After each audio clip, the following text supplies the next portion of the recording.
And welcome back to Happy Hour live on Brew Sports. We welcome you back inside the studios, Tuesday edition. That's Charles. I'm Baxter. Good to see all of you continuing to bring in those comments and hitting that share button as well, too. We appreciate all of you.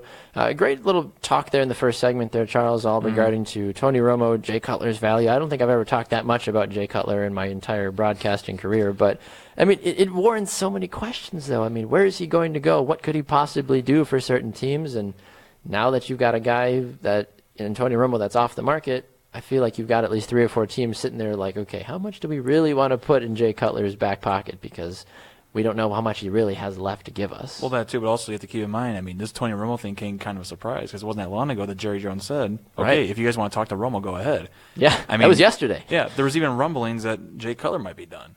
But now that Tony Romo retired, he might be like, you know what? Yeah. I think I might what if both Romo and Cutler just both retire and be like, screw everyone. Good luck, NFL. We're both taking our money and going. Well, then every general manager needs a quarterback and goes, all right, do we draft a quarterback or do we talk to Johnny Football or cut Kaepernick? You know, because I don't think there's really a good answer this year, honestly. I would say just take a hard pass on the season and wish yourself the best of luck. You want to just tank it? Yeah, just tank it. It's not even worth it. Denver, just tank it off. Cleveland, well, you do that enough on your own already. Houston, you have a Super Bowl defense. Just tank it. Yeah, just tank the rest. Good luck. Tom Savage, he'll take all the way. I like Tom. I do too. He'll be a good guy. I've got a couple other guys that could potentially fill in, but we'll talk about them later. All right, let's get to David Kenyon of Bleacher Report, a good friend of the program, a man that has the ins and outs of everything that took place on the national championship last night. David, a very good Tuesday to you, sir. Welcome to Happy Hour. How are you?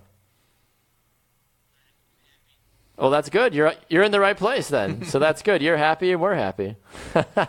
Well, David, last night the national championship game saw Roy Williams and company take home Roy's third national championship as a head coach. Before we actually dive into the game more, I just want to talk about Roy Williams as a whole. Where does this kind of place Roy as an all-time great in men's basketball? Is he a top 5, a top 10 now that he's got 3 national titles under his belt?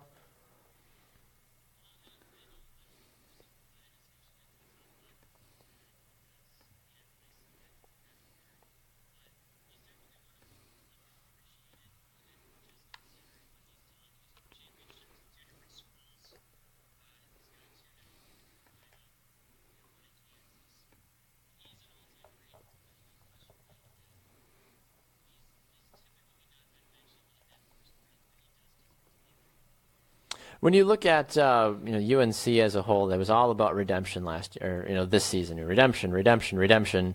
Now they finally have that as a whole. Do you believe that even though the game maybe wasn't the prettiest to look at, that they truly feel like they earned that redemption, that just the national title was going to be, no matter what, no matter how they won, if they had won by 50 or won by 1, that they still got that redemption that they wanted all season long?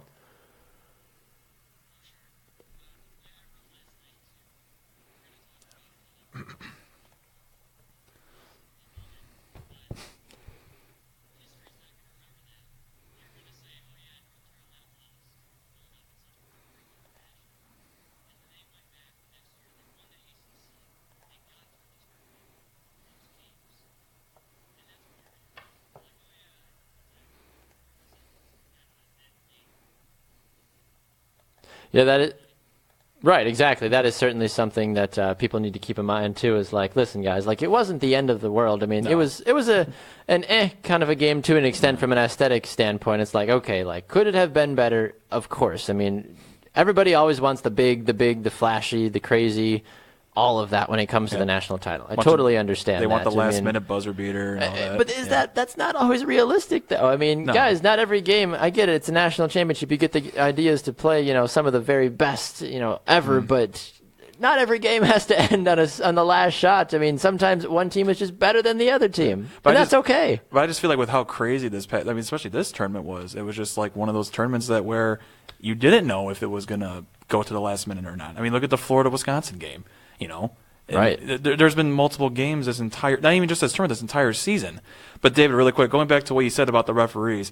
Now, it's pretty much, unfortunately, taken away from the prestige of North Carolina's title victory.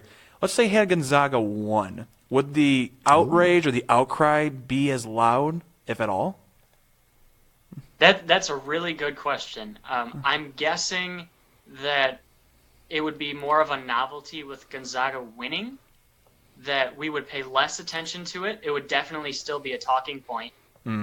But I think because of, like I said, the novelty of Gonzaga winning, that would have stolen a few more headlines.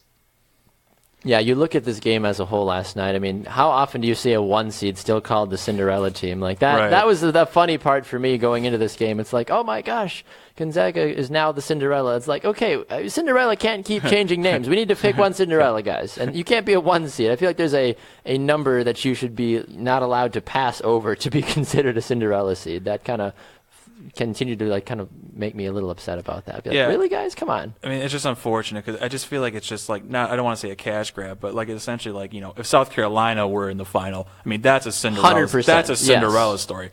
I mean, I'm not afraid to admit I thought Gonzaga would be out in the third round at the most because I just felt like they just weren't ready to even go that far. Yeah. But I mean, you have to give them where credit is due. I mean, they got to the national championship game. But You're doing something right. yeah, but I mean, despite what the referees and all that stuff, but the bottom line is that when you think of college basketball, North Carolina should be like one of the first 3 teams you think about. Yes, I mean, every single year. And they're already listed in the way too early, standings for next year, I think at number 2 overall. Yeah. Kentucky's 1, UNC's 2, and then Kansas, I think, is 3 or something like that. I mean, so it's shocking. It's already ridiculous. I mean, Yeah. come on, guys. Can we not already just focus in on one thing that we've already done? We already got to go to next year already. But Right. that's what people love to hear about, of course, though. Right. And now, David, I have a quick question for you. Now that the season has wrapped up, and especially South Carolina being a pretty big news outlet this past season, this is around the time where we might hear of some rumblings of coach changes and all that. Can you see perhaps any of the head coaches from one of these teams maybe going to a different school, bigger school, or even the professional way? I think the biggest thing you need to look for is the one person maybe who could jump into the pros. But honestly, there's not going to be a lot of big openings this summer. You already have Indiana filled. The big question is Greg Marshall and Wichita State. But with Indiana being filled, it doesn't really seem like there's a big opportunity in the college level. Unless something, but it would honestly be very surprising if anybody did make that NBA jump. So I think this is going to be a relatively quiet summer. To an extent, I don't think that's the worst thing at the No. same time. I mean, that's of course, as any time a tournament finishes, it's always the question. I mean, okay, who's going to make the jump or who's going to get the big pay grade or the big bump as a whole? I think what really needs to be asked more is our teams like South Carolina or Michigan who made good runs, are those guys going to be in this conversation again next season, in the Elite Eight or the Final Four? Or what's Wisconsin going to look like next year now that they lost 4 of their 5 starting seniors? Like, there's so many different storylines to look at as opposed to the coaches that, will they actually bump up? It's the team success as a whole is what people care more about. Yeah, no, I personally agree. And it's just like one of those where, going back to what you said, it's like actually like a good thing is it being quiet. Because like one of the biggest complaints you'll hear about today is like when a coach, leaves a college, for a bigger money deal, and like the first thing I always go to, I mean, this is a guy who sat in these kids' homes and, pressure onto their parents, I'm going to take care of your son, I'm going to take care of your daughter and all that. So, but no, I'm definitely happy to say it hopefully should be a very quiet summer. David, do you agree with that we'd like to put too much focus on the head coaches instead of how certain programs that had a success in the tournament this year, and how they might rebuild next year instead? I think it's all just part of the news cycle because what comes first is the prospective coaching changes, and then we'll have all the off-season and into early next year to talk about who's bouncing back, who's going to make that run.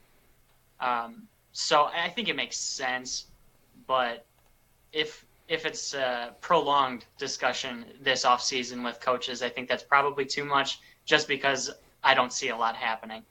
And this is fantastic. I'm looking at ESPN right now, and of course, they've already got their 2017-2018 bracketology up and ready to go. Joe Lenardi, I'm sure, spending all last night and into the early morning putting his field together already and just looking at the 1 seeds for next year. Arizona, Kansas, Louisville, and Florida. Probably, for the most part, what it'll look like. But looking at some of the other teams, Gonzaga might be a 3 seed next year. Duke will probably be that perpetual 2 seed again. Wisconsin's looking at an 8 seed again. So it's always fun to see what some of these things might look at. Michigan's as high as a 4 seed, which I think is kind of cool for them after the great season that they had as a whole. But And I agree with you, David. It is. It's all about the news cycle, really, when you break it down. It's like, okay, now how can we keep this relevant? Let's use the steam that we've got going and continue to spread our wings as a whole. But it gets a little over the top at times. No, it's easily. I mean, there's nothing more you can say about that. I mean, because it's like it's not just basketball; it's any sport. The second one, it's like it hasn't even been 24 hours since the buzzer ended. Right. And it's already okay. Here's who's going to be number one next year. Who's going in this seed? Who's going in that seed? But actually, speaking of seeds, David, Gonzaga obviously had a pretty remarkable season. But do you think they can even come close to repeating their success from this year to next year? I would think no, just because of the transfers that they had, the grad transfers. One of them's gone. Karnowski's gone. Zach Collins is a very real one-and-done possibility. That was one guy I really wanted to mention because he just got such a raw deal yesterday. Mm-hmm. He had two or three just awful fouls called, and he already had 4 fouls like 3 minutes into the second half, and we didn't really get to see him. And so that was a big disappointment. Yeah, and even some of the other players too. I mean, you look at guys like Nigel Williams-Goss. That was a big talking point coming into this game as well too. Kind of a quieter night from him. I mean, yeah, he got 15 points to lead Gonzaga in scoring as a whole, but not the same hype that folks were looking at with Williams-Goss. It's like, oh, he could go off for 20 to 30 points in this game, and he got a quiet 15. I mean, 1 for 3 from the three-point arc. He split his 8 free throws at the line. Free throws were another thing last night that I felt like both teams were inconsistent at allotted times. And I mean, I understand that that's the game of basketball. You can't always be perfect the entire time. That's just realistic, obviously. But there were so many fundamental things that I thought were missing consistently throughout the night that really did make the game hard to watch. And I actually listened to most of it on my drive home last night. But even listening to the announcers trying to stay excited about this game, I could tell in their voices they were like, "Oh, another missed bucket." This is just insanely hard to try to talk about in a positive manner. It was just one of those games that it happens. Mm-hmm. It really does. I mean, are people going to call this game an instant classic? Probably not. They're going to remember it as, oh, that was the year that UNC won, to get the redemption. Good for them. But we're not going to be, in 2030, we're not going to be going back to the 2017 national championship game when UNC beat Gonzaga because it was an instant thriller of a game. Well, no, I mean, that's a sad fact, though. Is like I feel like despite, UNC being basketball royalty essentially in college basketball. Right. This game's going to be remembered as, oh, yeah, you remember that? They won't be remembered as who played in that game. We remember, oh, yeah, you remember that one year when the referees were just. Right. And they'll probably be like, was that, I think it was Gonzaga? Did they beat Gonzaga that year? Like, I don't remember who they beat. Or maybe it was South Carolina. No, it was Gonzaga. That's right. But yeah, weren't they a Cinderella that year? Yeah, but they were a 1 seed, though. Like, really? They were a 1 seed that year? I know. Like, that's what the conversation is going to be like in 20 years or so when people look back at, when UNC wins their 10th national title and they start running through all the times that they've won. Right. This is going to be that one game that's like, oh, and then 2017 they beat Gonzaga. It's like, okay. Move on. There wasn't anything like, I mean, David, is the refereeing really the big thing that people are going to take away from this? Because if so, that's kind of a sad story to remember this national title by. Now, like I mentioned earlier, I think people just will forget about that and will focus on the redemption. But yeah, it was just such a disappointing end to the season because Gonzaga, if you call them a Cinderella, you did not watch them at all this season. They were one of the clearly best 10 teams in the country. And I also thought they would go out in the Sweet 16. I said it before the tournament started on here that I thought West Virginia was going to win, and they were up by 3 in the last minute and forgot how to play offense. So small things. I mean, it's pretty. I mean, that's a pretty important thing. But for real this year, and so that was annoying to listen to. Like, oh, Cinderella Gonzaga. No, this program has made 19 straight tournaments. Exactly. This isn't a double-digit seed making the Final Four. This isn't South Carolina, who was expected to lose at least to Duke, if not Marquette in the first round. That's a Cinderella. Right. Yes. Exactly. And that's the thing. I mean, that when I kept hearing that consistently, I was like, okay, guys, stop with the Cinderella talk. I mean, I was the one that was like, oh, Cinderella is Xavier this year. And then then they lost. And then I'm like, okay, maybe it's South Carolina. And I'm like, okay, that's clearly who it is. It's South Carolina. We figured out who it was. And then as soon as they lost, everyone's like, okay, now it's Gonzaga. I'm like, that's not how it works. pick a Cinderella and stop trying to take another date to the ball. That's not how it works. See, I just feel like that's an unfortunate thing because, like, okay, you can probably ask any person out there, okay, other than basketball, have you ever heard of a Gonzaga school? And they're probably going to say, "What's?" I didn't know who Georgetown was until basketball. I didn't know Gonzaga was Gonzaga until basketball. Right, exactly. You know? And you just said, David just said it himself, like, 19 straight. I mean, it's just like. Well, and how many times do you see the coverage when people start talking about Gonzaga? Like, I wonder how many people Google where is Gonzaga. Exactly. And is it Gonzaga or is it Gonzaga? Well, yes, and that's the thing. I know that now, but like in the beginning, though, like that's so many people that are like, so where is this school again? Right. It's like you forget about it because it doesn't have a name that's associated with like, oh, it's Michigan State. It's like, oh, okay, I know they're at least in Michigan, even if I don't know the city. It's like, where the heck is Gonzaga? I thought they were an East Coast team until I have to look them up again. I'm like, oh, Spokane, Washington. That's clearly where I thought they were going to be. Can I be honest with you? Please. I didn't know that was where they're from until now. Oh, well, there you go. See, David's shedding some light. Did not know. I just knew, it's a good basketball school. Right, exactly. I mean, and that's sometimes, and that's always the other thing I love too. And David, I want to get your thoughts about this before we let you go. But people always claiming, well, you don't watch enough Pac-12 basketball. You don't watch enough West Coast basketball. Like, that's why UCLA surprised so many people, or nobody talks about them, or Oregon even. It's like, right. Well, I mean, yes, we are a Duke, a Kentucky-centered world, no matter how good UCLA is, and that's the thing. If we take LeVar Ball out of all of this, I still don't know how much we talk about UCLA. No, you wouldn't. I mean, obviously, UCLA for just like they do have a good history in basketball, but that's the only. I mean, actually, not even Lonzo Ball, LeVar Ball. If he doesn't, that's what I'm saying. Yeah, if LeVar Ball never opens his mouth, do we ever even talk about UCLA as much as we did this tournament? Not at all. David, what do you think? I would agree with that in general. I mean, I can just use something as easy as Christian McCaffrey when he finished second in the Heisman voting. The fact that he was not a top 2 voted player on every single ballot was just absurd. And it's a lot because a lot of people didn't see him play. Like, oh, I saw the highlights, but did you really see him play? Because he was ridiculous. Right. So that Derrick Henry, I'm not going to get into that discussion. He deserved the Heisman as well. But like, you don't watch UCLA as much because of the late starts. I get it. Lonzo Ball was fantastic this year. UCLA was really good, but they didn't get as much coverage. Oregon was awesome, but they played a lot of late starts. Right.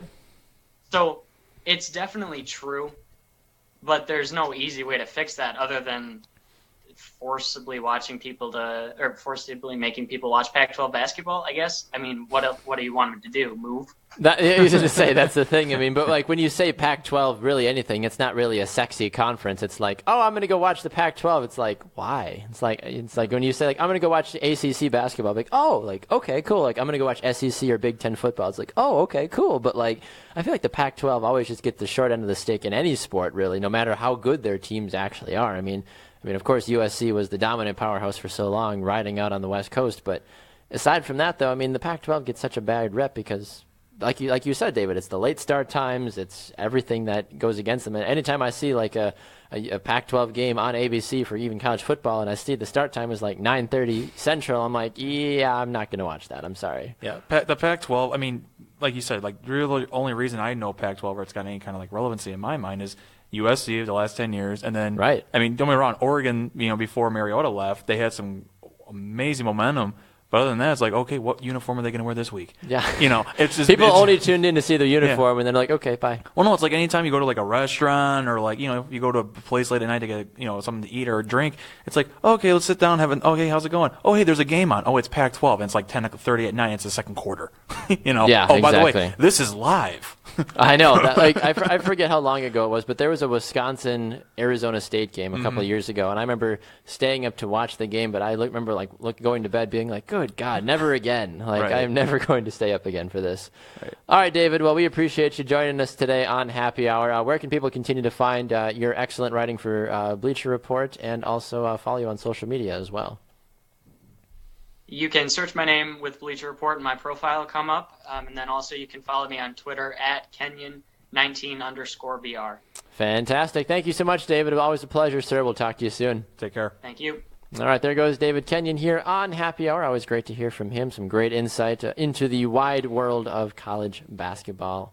All right, I think we need to talk more football because I'm glad, honestly, that we are done with college basketball. You don't want to talk about the bracket for next year? I mean, honestly, I don't know enough about it. Like that's the big thing about all of this. I do want to briefly still talk about a bracket, but not anything that has to do with this bracket that just finished. I want to talk about the Brew Sports Bracket Challenge winner, just because we do have our final top three. First place wins $100. That's a congratulations to Trevor Burke. So congratulations to you, Trevor. Congrats. Second place winning a Brew Sports t-shirt is Justin Bradford. So congratulations to you, Justin. And then I still have yet to figure out who this third place person is because they have a very strange username. I'm going to see if once this decides to load, I can spell out the username for you, but something like Con Earl or something like that. It's like CONRYL or something like that. So if you're watching, whoever you are, and you signed up, please let us know. We want to get off that Blue Sports t-shirt to you. They're super cozy and super fun to wear, honestly. I mean, and they look good. They look real good. I mean, they're very slimming. They really are. I wore mine a couple days ago, and they're phenomenal. But definitely let us know who you are so we can get you your t-shirt and an address and all that fun stuff. So thank you to everybody that participated in the bracket challenge this year. You guys certainly made it hot and interesting. I got 9th place overall. Nice. Not bad. Not bad. Not bad. I had Gonzaga going to the final but losing, so that gave me some extra points. Right. But it was Michigan was my ultimate one that shot me in the side because I had them going all the way and winning the national championship. So as soon as they lost, my bracket just really took a hard left turn. So what are you going to do? All right, going back to the wide world of football. Good old pigskin. The good old pigskin, tossing it around. So, of course, free agents this season are a hot topic, of course. Oh, yeah. Romo, Jay Cutler, we've already seen some of the other big deals take place, but I really don't care about that. I really Why don't. not? Because next year, 2018, that's the year to check out the free agent market.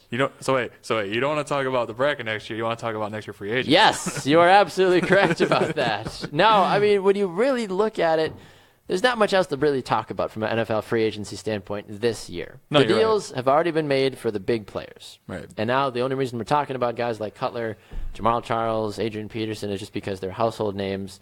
Yes, they still got a left in the tank, but they're not these breakout players like we've got next year that are going to be free agents. Oh, no. I mean, if you're a GM and you have a deep pocketbook. Next year. Maybe that's why some of Yeah. these teams have yet to sign some players because they're like, listen, if we can just get through 2017, next Right. year is going to be a good year. Yep. So I want to walk through some of the big positions because nothing against, the offensive linemen or the fullbacks. Nothing against you guys. You're phenomenal. That was a lineman. I know, that's what I'm saying. Nothing against. We could break I down know. the kickers. I was a kicker, but we're not going to. But That's awesome. some of the the quarterbacks, the running backs, the wide receivers, some of the defensive players that are available next year. Even just looking at some of the top names right off the bat here. Drew Brees, Kirk Cousins, Melvin Ingram, Le'Veon Bell, Jimmy Graham, Alshon Jeffrey, Vontae Davis. This is just a small amount of it. Cam Chancellor. You could go on and on. Morgan Burnett. I mean, really, there's a just loitered amount of people. Antonio Gates. It's literally like going into the Pro Bowl roster and just saying, okay, who can I look at? That's really what it is. I mean, the quarterbacks are exceptionally deep next year. I mean, Drew Brees, you'd like to think he's going to get another deal from New Orleans, a small deal.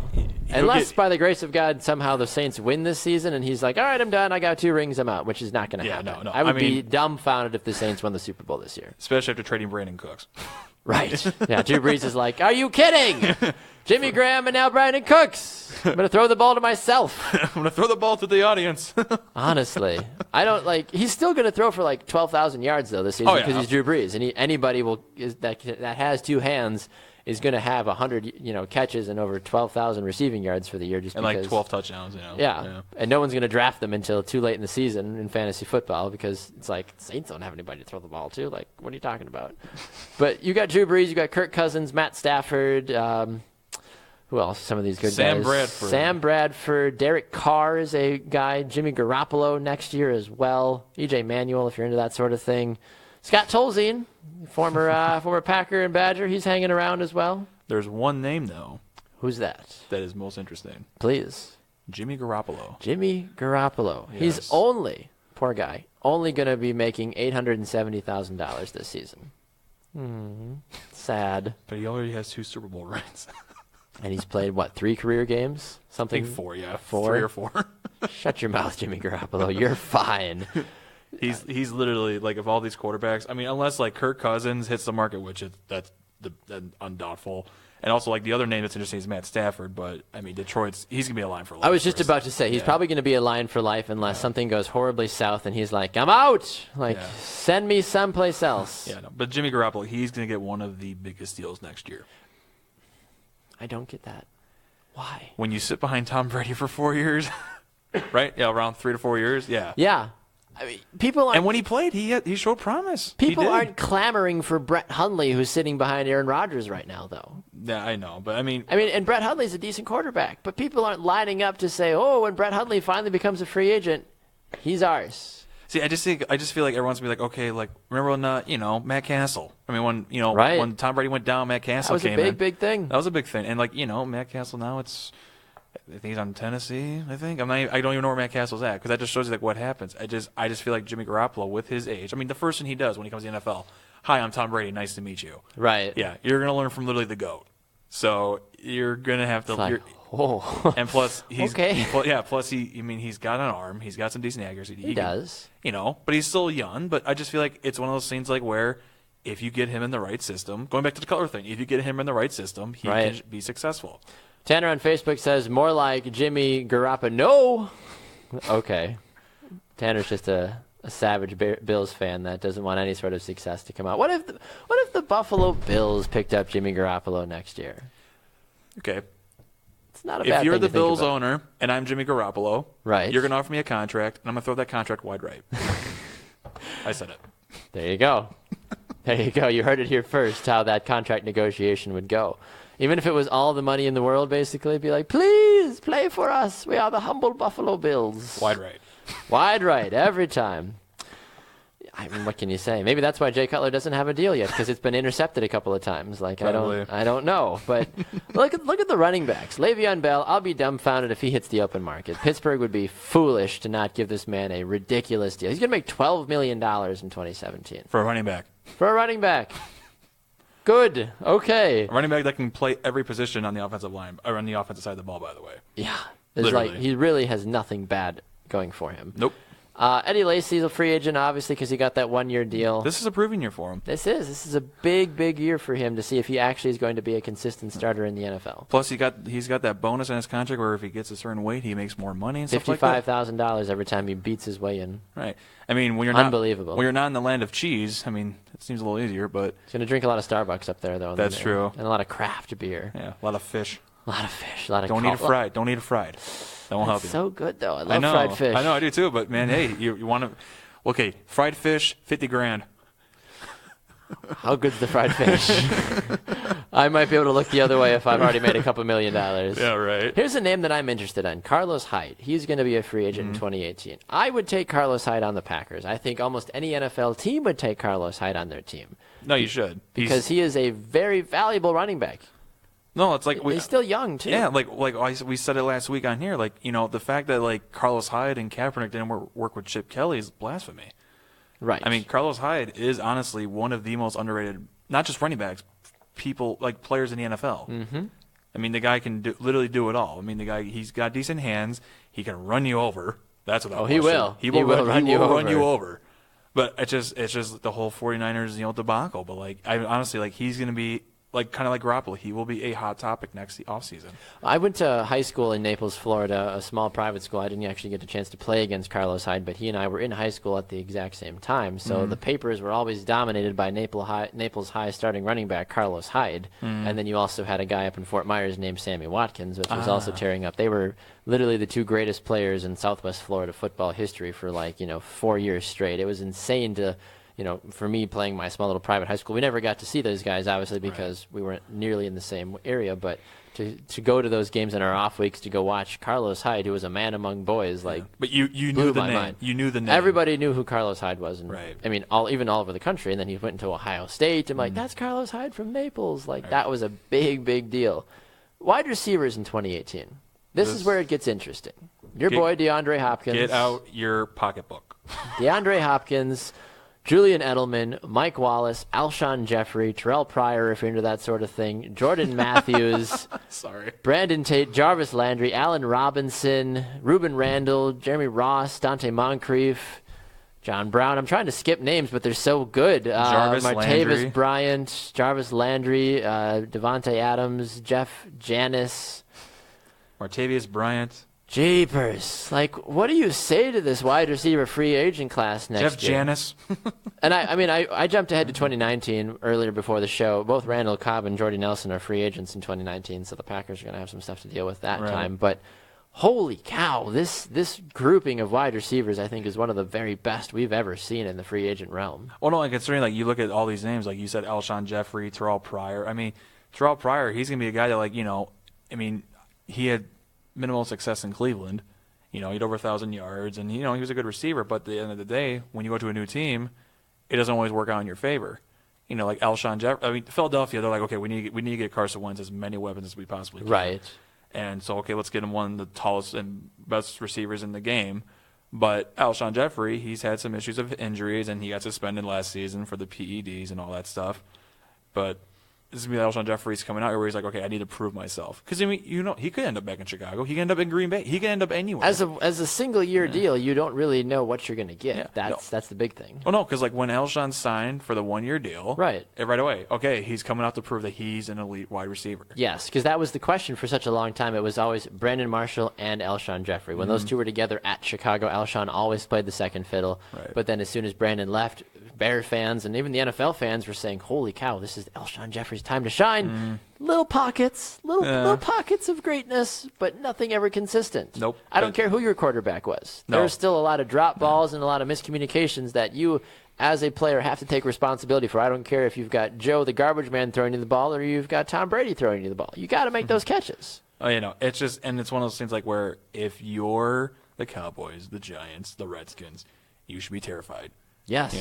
Josh Norman, get ready. That's all I got to say. Josh Norman's like, crap, OBJ and Alshon Jeffrey. Yeah, because all these guys I got to deal with now. Jeffrey is going to come out, and he is going to just light up this season. I'm serious. I really believe he's going to be one of, like, not going to say the first round pick in fantasy, but second or third, I can honestly see taking him. There certainly is a thing to say about Alshon Jeffrey this season. I really want to see what he does, and I think he's going to be a lot of fun to watch. Yeah. And speaking of would you or should you, Fitzgerald's contract's up next year, Larry too. Fitzgerald. I know. I was debating on bringing him up just because he's going to make $11 million in 2017, which at number one is already crazy anyway to think about.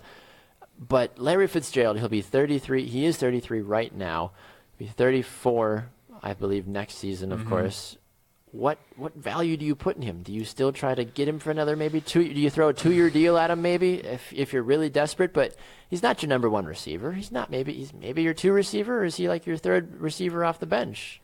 See, had this been 2 seasons ago, I would say no. But now, after the past 2 seasons, he's been very good. He's been not the Larry Fitzgerald of when they went to the Super Bowl, but he's been pretty darn close. That's the concerning part. It's like, okay, when guys start to get like to the latter half of their career, like, okay, well, I mean, Fitzgerald's been in the league since 2004. Right. Like, let's not forget that. I mean, 10-time Pro Bowler, 1-time All-Pro. I know for those that are like, what's the Pro Bowl mean? But it still means a little something. Usually guys like Larry Fitzgerald aren't getting in because, another guy popped out. It's because thousands upon thousands of people were like, you're a good wide receiver. You deserve to be there. This guy has 104 receiving touchdowns, over 14,000 receiving yards. What can you say about him? He's a phenomenal wide receiver. Well, no, I mean, that I agree, but Arizona, in my opinion, was probably the biggest disappointment of the football season last year after where they were 2 years ago. But, I mean, last season, he was the one thing that continued to shine. 107 catches, over 1,000 yards, 6 touchdowns. I mean, that should be up a little more, but they had a quarterback issue. Carson Palmer got hurt, and then it was just like, okay, what do we do? Like, what do we do? The Arizona's only been to the playoffs 3 times in Larry Fitzgerald's tenure. Granted, they went to the Super Bowl one of those times, but still. And they came this close. They did. They just missed it. Like the Bills. Wide right. Sorry. Our Bills fans watching are like, stop it! Why? Really quick, I need to read this comment. Patrick Mott says, speaking of free agents, bring Jay Cutler back to the Bears. Packers D needs him. Yes, Jay Cutler is easily one of the greatest Packers quarterbers of all time. I really want the Packers to induct him, jokingly, into their Hall of Fame. Put him in the Ring of Honor. Just retire his number. Please. Retire number 6. We're going to retire number 6. I don't think anybody good ever takes number 6 anyway with the Packers. So, I mean, you probably could get away with retiring it and not worrying about it too much. Oh, man. That makes my. But no, I mean, but like honestly, they're like, okay, now here's the thing. Like, obviously, the biggest, youngest like receiver everyone knows is Odell Beckham, obviously. Yes. But personally, I feel like if he was in the league, everyone would know Jarvis Landry. So Jarvis Landry doesn't get a lot of attention. No, he really doesn't. And I really think it's just because of Odell. Oh yeah, because Jarvis Landry. They came in the same year, didn't they? Yeah, exact same year. Well, Miami's got a crop of young, talented wide receivers, and so does Jacksonville. People forget about the Robinsons down there. You got Allen Hurns and Allen Robinson down there that, even if Blake Bortles isn't on his game, still decide to take over games because they've got insanely fast speed and dynamic hands. Like those players, you see certain players in their careers, you're like, you deserve to be good. You deserve to be on a good team. In Jacksonville, those guys, they deserve to have a good quarterback, and they don't have that right now with Blake Bortles. And Ryan Tannehill is okay. He's a decent quarterback. I would suffice as a Packers fan. I'd be like, okay, I will survive with Ryan Tannehill, our quarterback, but I'm not expecting to win a Super Bowl. But I would at least feel like I fairly kind of contend because of the cast around me as if I had Tannehill as a quarterback. Right. And you know what? Going back to Landry, what's even funnier about him and Odell? They're both from the same school, LSU. Yeah. That's the best part about it. Now, when you have those two wide receivers, how did you not win a national title? Because they didn't have a quarterback, I don't think. It's probably what it boiled down to. That's the same reason Jaguars or the Dolphins aren't, consistently contending is because they don't have a quarterback that can get the ball to them consistently. Yeah, no, it's just one of those things where it's like, I mean, you have this whole free agency class next season is going to be ridiculous. I mean, the linebackers, you got, I mean, like I said before the show, Cincinnati, they're in the deepest trouble. I mean, you have Taz, one of the best linebackers in the game. He's a free agent. Their middle linebacker, Mark, he's a free agent. And then not to mention Tyler Eifert. That's a big name right there, Tyler Eifert. And you consider the continuous decline of Andy Dalton, too. And then who's going to be their running back? Is it going to be Jeremy Hill? Is it going to be Giovanni Bernard? Right. Like Cincinnati, and I'm sure we'll get it. And once we get closer into the NFL season, we'll start breaking down the divisions closely. But I mean, Cincinnati, I don't want to spend too much time on them. They just have a lot to figure out. And we said this off the air. How does Marvin Lewis still have a job? Somebody explain this to me. I don't get it. He doesn't do anything. They consistently, if you want to talk about a bad one and done, it's the Bengals. One playoff game and done. One playoff game and done consistently. It's so sad. I would hate to be a Bengals fan. I really would. That's probably why guys like Kevin Zeitler got out of Dodge, because they're like, I'm tired of losing, so I'm going to go to the Browns. Wait a minute. I mean, it doesn't make any sense to me. The Bengals need a lot of help. They need, I mean, like, you can, like, people can make fun of Cleveland all they want. Well, it's fun to do. It's easy to do. True. But they're also making good moves. But they're making, like, this offseason alone. I mean, like, when you hear, like, about their, like, the draft possibilities they have, like, it's like, you ever see that movie with Kevin Costner? The NFL draft movie? Draft Day, I think it's called. Yes. It's actually a pretty good movie. I don't remember officially if I have. But it's a pretty good movie, but this is probably the year where they're probably going to try to make that movie actually happen. Well, you look at the guys they've even signed. Kevin Zeitler, an offensive lineman. Kenny Britt, wide receiver. J.C. Treader, a center. And then Matt McCants, a right tackle. They're taking the steps to make their team bigger and better. Mm-hmm. Granted, they still have a couple of guys on their team they need to figure out. What are they going to do with RG3? What are they going to do with Tremont Williams? No, RG3's gone. Is he officially? Yes, they did officially let him walk. Okay, so smart. Honestly, but like, there are 4 guys that they've signed so far. 3 offensive linemen, all very good offensive linemen, and then Kenny Britt, who actually adds a little bit of a wide receiver dynamic to the team. Now, letting Terrell Pryor walk was a mistake, right? And he wanted to stay in Cleveland too. That was obviously the big issue there. Is like, well, why did you let him walk? That was your first mistake, Cleveland. But I mean, it's Cleveland. You can't expect them to be 100% perfect with what they're doing.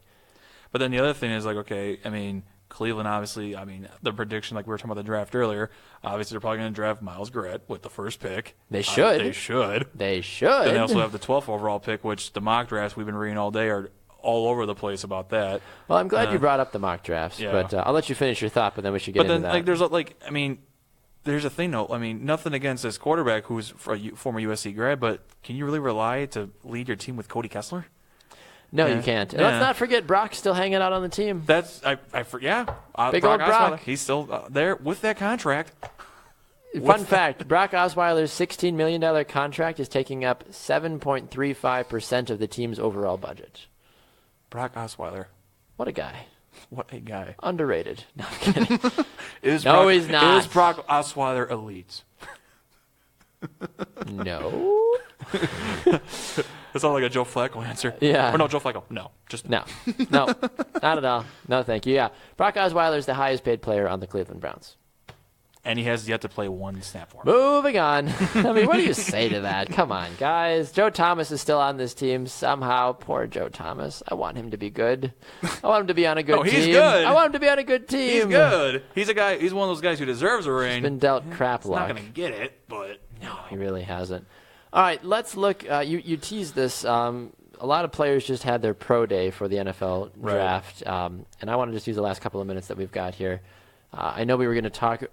Let's give like a minute here to what the NHL is doing, because I know we were going to talk about this as well. Alexander Ovechkin came out and said that he's going to go to the Olympics no matter what the NHL is saying. If you haven't heard, the NHL has said we are not going to participate in the 2018 Winter Olympics, which has a lot of people enraged because you take away the NHL players, there's really not a lot of good talent left. No. It really isn't. You're not getting like the Super League out in Sweden come in and be like, oh, we'll be fine. We'll help supply. Like, the best players in the world play in the United States and Canada. Right. There's nobody else besides that. Right. Are you gonna use like AHL players? no, I think it's just like just the politics. Like another miracle is not going to happen, guys. No, Sorry, you're it's not going to happen. You can't again. call up high school and college guys to come in and try to win this game for you. That's just not going to happen. Yeah, but I mean, I don't care if you have Quinn leading coach the American team. It's not going to happen. But at the end of the day, it's just like one of those things. Okay, it's been one of the most exciting times in all of hockey, other than hockey playoffs. Hockey playoffs for me is like Christmas.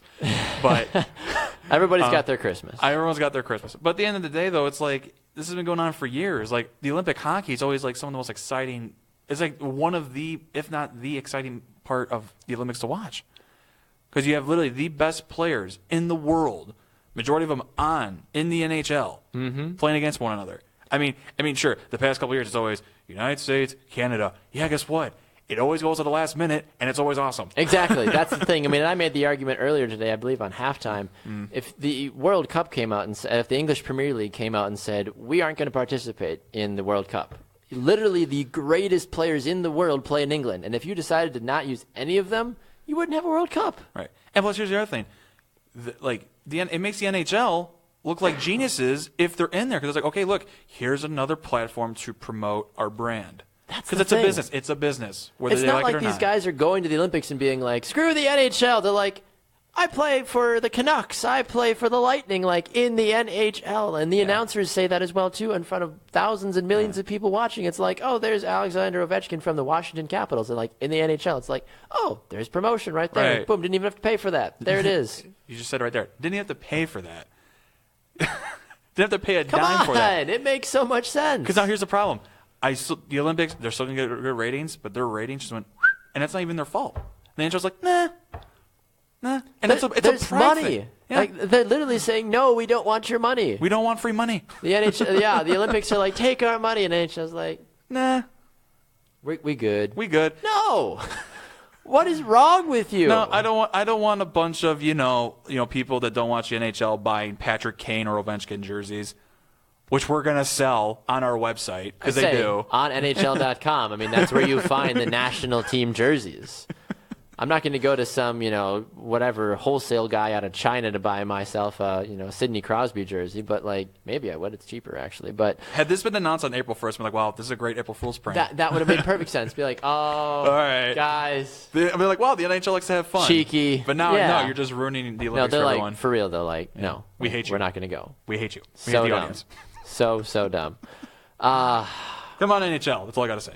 Seriously. Come on, man. Like, you had one job. Still NHL. got a year to change your mind. I'm hoping that they do that, though. I'm really Yeah. hoping that they're like, okay, we realize that we're idiots. I feel like once, Our bad. once, especially like the players come on and say, we're going either way. It's Yeah. be like, okay, we got to let them go. Exactly. All right, really, really quick because we're basically out of time here. Do you want to bother talking about these mock drafts briefly, or do you want to just save it for another time? I mean, we could save for another time. I mean, but because this is the month of the drafts, and you know what? There's a bunch of mock drafts that came out today, but I feel like at the end of the day, this time next week, there's going to be 20 more mock drafts, and they're all going to be different. Exactly, Yeah. and that's the big thing. I mean, so the first overall pick, at least in my mock draft that I'm looking at with, And it should be in everyone's. on Bleacher Report, is Myles Garrett. Yeah. And if that ever changes, Someone's wrong with you. I'm going to slap you as a journalist and be like, what are you talking about? Yet Cleveland is probably going to find a way to screw it up and draft a kicker with the first overall pick, which, hey, go Kickers. But Come on. You guys clearly have a defensive problem. Myles Garrett would solve a lot of those issues. Not all, but would solve a lot. With the first pick, the Cleveland Browns select Lonzo Ball. Wait a minute. LeVar would be Swerve. like, yeah. That's right. $1 billion. Oh my gosh. He's like, my guys were in the wrong sport, so I'm putting them now in football. Yep. Please don't. Big baller brand come into the NFL. That would make so much more sense in the NFL than it does in the NBA. Oh my gosh. All right, Charles. Well, this has been a lot of fun. Yeah. I always love doing shows with you, so I appreciate you swinging by here on your Tuesday edition with us here for Happy Hour. A special thanks to Bleacher Report's David Kenyon for stopping by as well. Great to get his insight. Remember to go check him out on Bleacher Report and on Twitter as well, too. KenyonDavid_BR. Great to hear from him.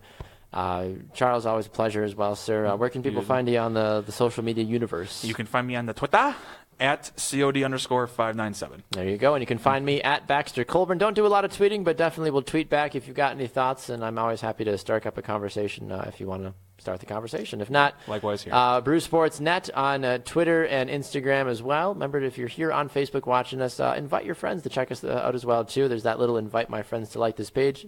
Hit that button a couple of times. Send out some invites. We appreciate it. The comments today have been great. The shares have been great as well, too. You guys are phenomenal. Remember to check us out on our website, brewsportsnet.com.